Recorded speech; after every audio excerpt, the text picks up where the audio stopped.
नमस्कार। तो हम पढ़ रहे थे अपरिमेय संख्याएँ और अपरिमेय संख्याओं के अंदर हम पढ़ रहे थे प्रश्नावली 1.2 और प्रश्नावली 1.2 के अंदर हमने क्वेश्चन नंबर 1 कर लिया है। वो आप चाहे तो पिछली वीडियो में जाकर देख सकते हैं। अब हम करेंगे क्वेश्चन नंबर 2 और क्वेश्चन नंबर 2 भी बिल्कुल ही क्वेश्चन नंबर 1 के जैसा ही है। तो सबसे पहले हमें ये सिद्ध करना है कि 3 + 2√5 एक अपरिमेय संख्या है। तो सबसे पहले हमें ये सिद्ध करना है, तो हमें इसका बिल्कुल विपरीत मानना है, इसका बिल्कुल उल्टा मानना है। तो मानना क्या है? माना 3 + 2√5 एक परिमेय संख्या है। मैंने इसका उल्टा मान लिया कि ये एक अपरिमेय संख्या ना होकर एक परिमेय संख्या है। एक परिमेय संख्या है। अगर ये परिमेय संख्या है तो इसे p/q के रूप में लिखा जाएगा। आप कहोगे बिल्कुल लिखा जाएगा, परिमेय संख्याओं को p/q के रूप में लिखा जाता है। तो मैं इधर p/q के स्थान पे a और b का प्रयोग कर रहा हूँ। आप p और q का भी प्रयोग कर सकते हैं। a और b थोड़ा ज़्यादा आसान होता है आगे इक्वेशन सॉल्व करने में, ठीक है। तो a और b, जहाँ a तथा b क्या होंगे? पूर्णांक। वही p और q के स्थान पे आप a और b, x और y आप अपने हिसाब से कुछ भी यूज कर सकते हो। तो परिमेय संख्याओं को अंश बाहर के रूप में लिखते हैं और मैंने लिख दिया अंश वर्ग। जहाँ a तथा b क्या है? गुणांक है। जहाँ a तथा b क्या है? गुणांक है। और b बराबर कभी भी 0 के बराबर नहीं होगा। हर कभी भी 0 के बराबर नहीं होता। ये तो चीज़ें आपको याद ही रखनी है कि परिमेय संख्या a और b दोनों पूर्णांक होते हैं और b बराबर 0 नहीं। अब सबसे पहले a पूर्णांक है, b पूर्णांक है। बराबर के उधर दोनों के दोनों a और b दोनों के दोनों क्या है? पूर्णांक है। अब इधर मैं आपको कहूँ कि बराबर के इस साइड में पूर्णांक कौन कौन है? आप कहोगे 3 पूर्णांक है, 2 पूर्णांक है, पर √5 नहीं। तो पूर्णांकों को बराबर के एक तरफ भेज दिया जाए। तो इस 3 को मैं उधर भेजता हूँ। तो इधर कौन रह जाएगा? 2√5 बराबर a/b। ये इधर 3 प्लस का है तो बराबर के इधर आएगा तो क्या हो जाएगा? माइनस का। तो 2√5। इस 3 को मैं 3/1 भी लिख सकता हूँ। b को 1 से गुणा करूंगा, क्या आएगा? b। a को 1 से गुणा करूंगा 1 माइनस का, -3 को b से गुणा करूंगा 3। ये तो एलसीएम एसएफ आपको आता है। अब 2√5 बराबर a - 3b/b। अब ये दो इधर क्या है? गुणे में है, इधर आएगा तो क्या हो जाएगा? भाग में हो जाएगा। तो a - 3b/2b। यहाँ तक कोई दिक्कत नहीं। अब आपको मालूम है कि 3 क्या है? पूर्णांक है। 2 क्या है? एक पूर्णांक है। a भी क्या है? पूर्णांक है। और b भी क्या है? एक पूर्णांक है। तो हमेशा ध्यान रखना कि पूर्णांकों को आपस में, ये दोनों आपस में क्या हो रहे हैं? गुणा हो रहे हैं। ये दोनों आपस में क्या हो रहे हैं? गुणा हो रहे हैं। ये ऊपर वाला और नीचे वाला आपस में क्या हो रहे हैं? विभाजित हो रहे हैं। और ये दोनों पद आपस में क्या हो रहे हैं? माइनस हो रहे हैं। तो पूर्णांकों को आपस में घटाने पर, जोड़ने पर, भाग देने पर कुछ प्राप्त हो ना हो, पर परिमेय संख्या अवश्य प्राप्त होगी। मैं लिख दूं कि 3 × 7, 3 भी क्या है? पूर्णांक। 7 भी क्या है? पूर्णांक। -a भी क्या मान लो? एक पूर्णांक है, बट्टा b। तो 3 भी पूर्णांक, 7 भी पूर्णांक, a भी पूर्णांक, b भी पूर्णांक। इन दोनों के बीच में गुणा हो रहा है, फिर माइनस हो रहा है, फिर b का भाग हो रहा है। तो इन सभी को हम सॉल्व करेंगे, तो कुछ प्राप्त हो ना हो, हमें एक परिमेय संख्या अवश्य प्राप्त होगी। क्या प्राप्त होगी? परिमेय संख्या। तो यहाँ पर भी इन पूर्णांकों को 1, 3b और 2b, इन सभी को सॉल्व करने पर ये एक क्या है? परिमेय संख्या बन गई। तो हम लिख सकते हैं कि a - 3b/2b एक परिमेय संख्या है। एक परिमेय संख्या है। ये बातें बस बताने वाली नहीं थी, ये आपको ध्यान रखनी है कि ये एक परिमेय संख्या है। क्यों? a पूर्णांक, 3 पूर्णांक, 2 पूर्णांक, b पूर्णांक। तो पूर्णांकों को आपस में जोड़ा जाए, घटाया जाए, भाग किया जाए, गुणा किया जाए, तो परिमेय संख्या प्राप्त होती है। अब ये एक परिमेय संख्या है तो ये किसके बराबर है? √5। अतः तो √5 भी क्या होगी? एक परिमेय संख्या।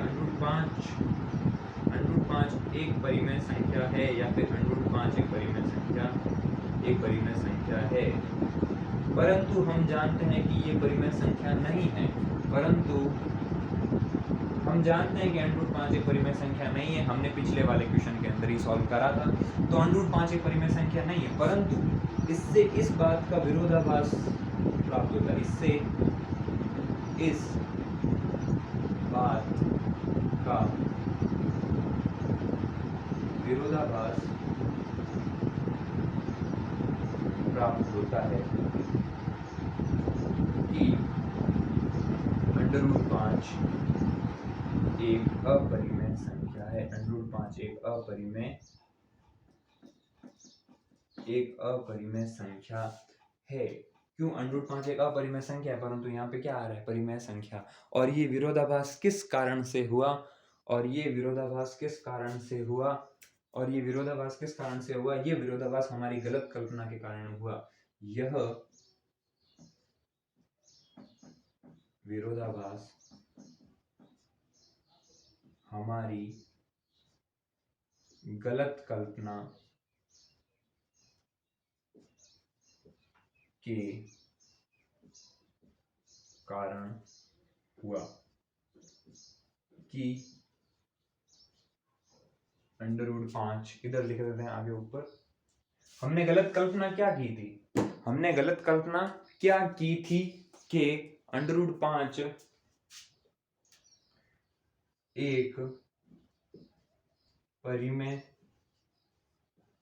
संख्या है, परंतु ये परिमेय संख्या है नहीं, हम जानते हैं। अतः इससे यह सिद्ध होता है कि √5 एक अपरिमेय संख्या है, और यही हमें सिद्ध करना था, जो कि हमने कर लिया। वापस एक बार इस क्वेश्चन को जल्दी से देखते हैं कि 3 + 2 √5 एक अपरिमेय संख्या। तो सबसे पहले हमने माना कि 3 + 2 √5 एक परिमेय संख्या, हमने इसका उल्टा मान लिया। तो परिमेय संख्या को p/q के रूप में, a/b के रूप में, x/y के रूप में आप कुछ भी लिखो, तो मैंने लिख दिया ये परिमेय संख्या है, तो इसे a/b के रूप में व्यक्त करेंगे, जहां a और b दोनों क्या है? पूर्णांक है, और b बराबर 0 नहीं, हर कभी भी 0 के बराबर नहीं होता है। तो अब मैंने आपको छोटी सी बात कही कि a क्या है? पूर्णांक है। b क्या है? पूर्णांक है। इधर बराबर के इधर पूर्णांक कौन कौन है? 3 पूर्णांक है, 2 पूर्णांक है, √5 पूर्णांक नहीं है। तो पूर्णांकों को बराबर के एक तरफ भेज दो, तो इस 3 को बराबर के इधर भेजा तो -3 आ गया। अब इन दोनों का एलसीएम लेके हमने सॉल्व किया तो क्या आ गया? a - 3b/b।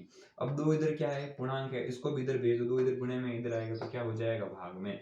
अब हमेशा ध्यान रखना, पूर्णांकों को आपस में 2 या 2 से अधिक पूर्णांकों को आपस में जोड़ा जाए, घटाया जाए, गुणा किया जाए, भाग किया जाए, तो हमेशा एक क्या प्राप्त होती है? परिमेय संख्या प्राप्त होती है। और इधर ये सारे के सारे पूर्णांक है, इन सभी को माइनस किया जाएगा, गुणा किया जाएगा, भाग किया जाएगा, तो क्या आएगी? परिमेय संख्या। इसका मतलब ये पूरी की पूरी क्या है? ये पूरी की पूरी आपके पास क्या हो गई? ये पूरी की पूरी आपके पास क्या हो गई? परिमेय संख्या हो गई। अगर ये परिमेय संख्या है तो ये किसके बराबर है? √5। √5 भी परिमेय संख्या है, परंतु हम जानते हैं कि √5 एक परिमेय संख्या नहीं, परंतु इससे इस बात का विरोध उत्पन्न होता है, हमें विरोध प्राप्त होता है, हमें ऐसा लगता है कि √5 एक परिमेय संख्या अपरिमेय संख्या है। विरोध उत्पन्न हो रहा है भाई, √5 एक परिमेय संख्या कैसे आ गई? हो ही नहीं सकता है। तो और यह विरोधाभास हमारी गलत कल्पना, हमने गलत कल्पना क्या की थी? हमारी गलत कल्पना के कारण हुआ कि यह √5 एक परिमेय संख्या है। √5 नहीं, हमारी गलत कल्पना, हमने गलत कल्पना क्या की थी कि 3 + 2 √5 एक परिमेय संख्या है, एक परिमेय संख्या। इससे सिद्ध होता है कि √5 एक अपरिमेय संख्या है, और यही हमें सिद्ध करना था। अब आगे वाले क्वेश्चन कुछ और देखेंगे।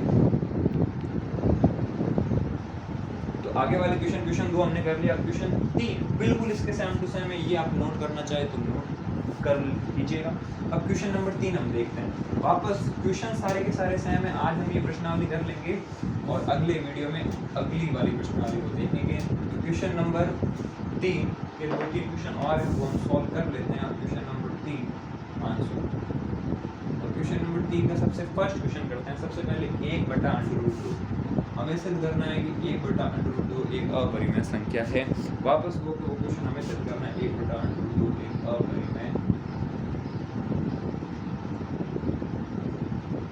अपरिमेय संख्या है, हमें यही सिद्ध करना है। तो सबसे पहले क्या करोगे? माना 1/√2 एक परिमेय संख्या है, हमें इसका उल्टा मानना है। तो हमने लिख दिया 1/√2। अब परिमेय संख्या को p/q के रूप में व्यक्त करते हैं, हम a/b के रूप में व्यक्त करेंगे, जहां a तथा b क्या है? पूर्णांक है। a तथा b क्या है? पूर्णांक है, और b बराबर 0 के बराबर नहीं होगा, ये आपको लिखना है। अब आगे वाला क्वेश्चन हम देखते हैं, तो बस कुछ मत करो, सबसे पहले वज्रगण करो। इस b को 1 से गुणा करोगे क्या आएगा, इस √2 को a से गुणा करोगे या फिर a को √2 से गुणा करोगे क्या आएगा, a √2 आ गया, कोई प्रॉब्लम। और a इधर क्या है, गुणे में है, इधर आएगा तो क्या हो जाएगा भाग में, तो क्या आ गया b बटा a बराबर √2, या फिर हम लिख सकते हैं √2 बराबर b अपॉन a। अब आपको मालूम है इसके अंदर को सॉल्व करने की बात नहीं कि b बटा a क्या है, परिमेय संख्या। आप लिखोगे b बटा a एक परिमेय संख्या है, परिमेय संख्या, बिल्कुल b बटा a एक परिमेय संख्या है। अतः √2 भी एक परिमेय संख्या है, √2 भी क्या है, एक परिमेय संख्या है।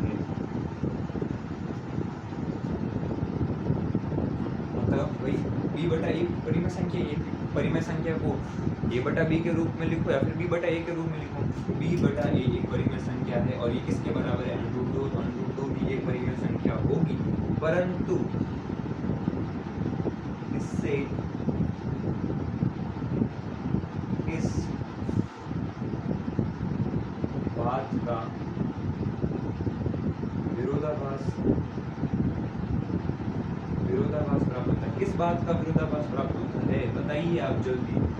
इस बात का विरोधाभास प्राप्त होता है, परंतु इससे इस बात का विरोधाभास प्राप्त होता है कि √2 एक होता है, कि √2 एक अपरिमेय संख्या है, और हम जानते हैं ये एक अपरिमेय संख्या है। सिर्फ क्वेश्चन सिद्ध करने वाले क्वेश्चन कुछ इसी प्रकार के होते हैं कि √2 एक अपरिमेय संख्या है।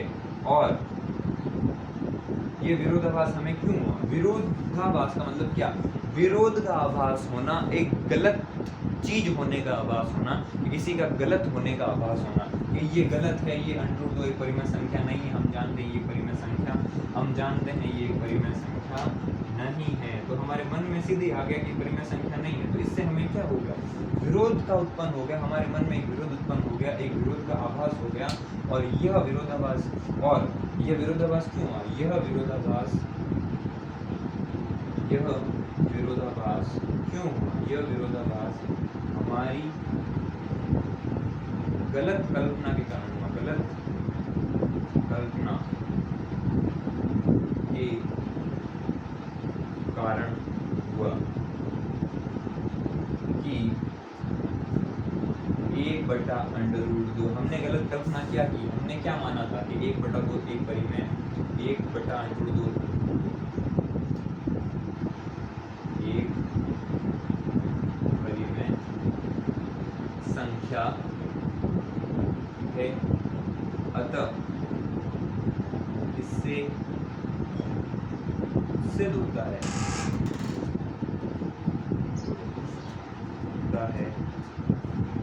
कि 1 बटा √2 एक अपरिमेय संख्या है। और यही हमें प्रूव करना था, बिल्कुल पीछे वाले क्वेश्चन की तरह ही। एक बार वापस देखते हैं। सबसे पहले अपरिमेय है तो मानेंगे क्या, इसका उल्टा ये परिमेय संख्या है। परिमेय संख्या को p बटा q के रूप में व्यक्त करते हैं, तो हमने a बटा b लिख दिया। a और b दोनों के दोनों क्या है, गुणांक, और b बराबर 0 में। अब इन दोनों का वज्र गुणा कर देंगे, तो a को √2 से गुणा करेंगे, a √2, b को इससे गुणा करेंगे, b, तो a इधर क्या है, गुणे में इधर आएगा तो क्या हो जाएगा भाग में, b बटा a बराबर √2 बराबर इसी चीज को मैंने वापस ऐसे लिख दिया। तो b बटा a एक परिमेय संख्या है, आप सिंपली जानते हो। तो अतः √2 भी एक परिमेय संख्या है, परंतु हमारे मन में ये बात सीधे आ गई कि √2 तो एक परिमेय संख्या है ही नहीं। इससे इस बात का विरोध उत्पन्न हो गया, सीधे हमारे मन में विरोध की उत्पत्ति हो गई कि ये तो परिमेय संख्या है ही नहीं। विरोध की उत्पत्ति, ये तो एक परिमेय, परंतु इससे इस बात का विरोधाभास प्राप्त होता है कि √2 एक अपरिमेय संख्या है। और ये विरोधाभास क्यों हुआ, हमारी गलत कल्पना, हमने गलत कल्पना क्या की थी, हमने गलत कल्पना की एक परिमेय संख्या है, अतः ये परिमेय संख्या नहीं है। अतः इससे ये सिद्ध होता है कि ये एक अपरिमेय संख्या है, ये एक अपरिमेय संख्या है। आगे वाले क्वेश्चन नंबर 2 आप खुद करने की कोशिश करेंगे, और मैं सीधा क्वेश्चन नंबर 3 करवा रहा हूँ। क्वेश्चन नंबर 2 आप खुद ही करेंगे, बिल्कुल इसके सेम टू सेम है। और इस प्रश्नावली का आखिरी क्वेश्चन देखते हैं। इस प्रश्नावली का आखिरी क्वेश्चन नंबर 3 का आखिरी क्वेश्चन, ये आप नोट कर लेना। क्वेश्चन नंबर 3 का आखिरी क्वेश्चन जल्दी से देखते हैं। क्वेश्चन नंबर 3 कह रहा है 6 प्लस अंडर रूट 2 एक अपरिमेय संख्या है। अब ये हमें सिद्ध करना है, ये प्रूव करना है, प्रूव दैट, ये हमें प्रूव करना है। तो किस प्रकार प्रूव करेंगे? जैसे कि आपने 9th क्लास के अंदर थोड़ा पढ़ा होगा, इसके बारे में हम ऐसे देखते हैं कि परिमेय संख्याओं और अपरिमेय संख्याओं का गुणा करने पर, भाग करने पर, जोड़ने पर या फिर घटाने पर एक आपके पास क्या है? परिमेय संख्या। एक आपके पास क्या है? परिमेय संख्या।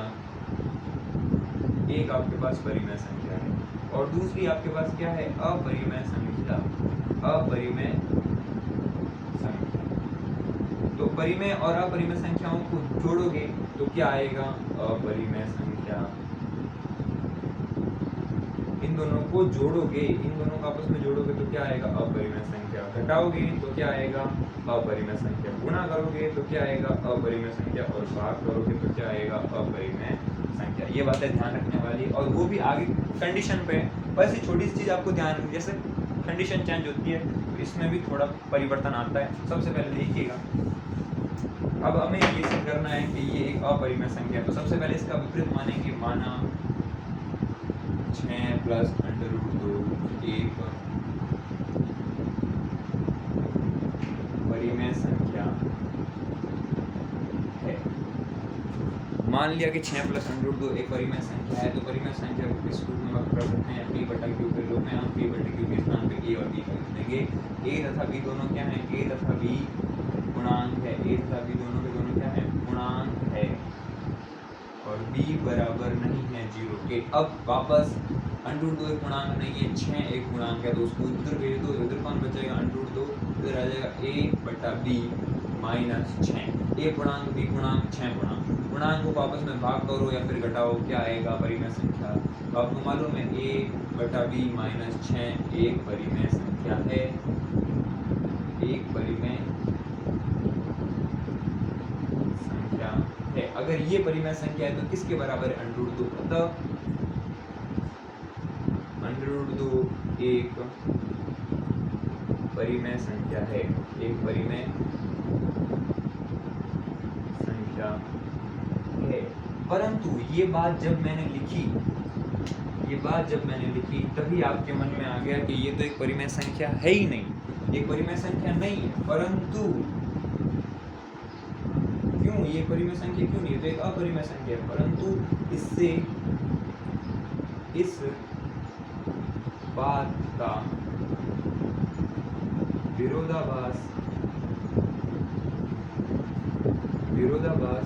प्राप्त होता है। क्या प्राप्त होता है? विरोधाभास किस चीज का प्राप्त होता है? होता है कि अंडर रूट 2 एक अपरिमेय संख्या है। एक अपरिमेय संख्या है। कैसे? देखिएगा, आप सीधे ही सोचते हो कि अंडर रूट 2 एक परिमेय संख्या कैसे हो गई, क्योंकि आपको शुरू से मालूम है, आपने जब तक पढ़ा है आपको ये मालूम है कि अंडर रूट 2 तो एक अपरिमेय संख्या है। तो सीधे ही ये जब सिद्ध हो गया कि ये परिमेय संख्या है, तो इससे सीधा ये आ गया हमारे मन में, एक विरोध की उत्पत्ति हो गई कि ये अंडर रूट 2 तो एक अपरिमेय संख्या है। इसका बिल्कुल ये विरोध कर रही है ना कि अंडर रूट 2 एक अपरिमेय संख्या है, और इस बात का बिल्कुल ही विरोध कौन कर रही है कि अंडर रूट 2 एक परिमेय संख्या है। परंतु इससे इस बात का विरोधाभास हो गया कि अंडर रूट 2 एक अपरिमेय संख्या है। और यह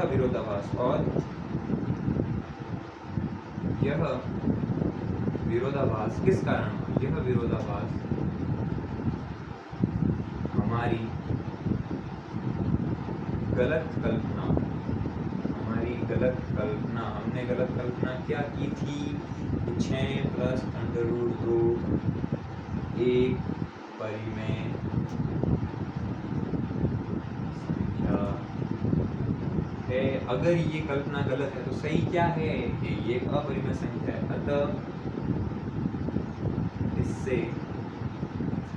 अतः इससे सिद्ध होता है, कि